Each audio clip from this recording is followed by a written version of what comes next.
Friends, మీరు inverter use చేస్తే మాత్రం బ్యాటరీ వాటర్ చెక్ చేసుకోవాలి, లేకపోతే బ్యాటరీ డెడ్ అయిపోతుంది. చూడండి, బ్యాటరీలో ఏం లేదు. బ్యాటరీ వాటర్ ఎట్లా పోసుకోవాలి నేను చూపిస్తా. ఫస్ట్ క్యాప్ ఓపెన్ చేసుకోవాలి.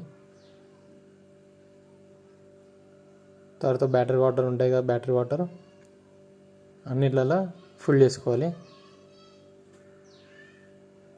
ఇట్లా ఉంటే బ్యాటరీ డెడ్ కాదు. ఇట్లా ఒకవేళ వాటర్ లేకపోతే మాత్రం బ్యాటరీ డెడ్ అయిపోతుంది.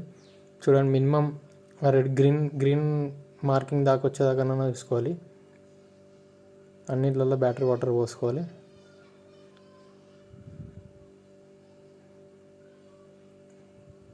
చూడండి, ఈ టైప్లో బ్యాటరీ వాటర్ ఇట్లా ఫుల్ చేసుకోవాలి.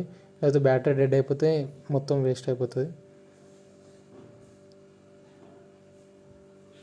మీకు వీడియో నచ్చితే సబ్స్క్రైబ్ చేయండి, లైక్ చేయండి, కామెంట్ చేయండి.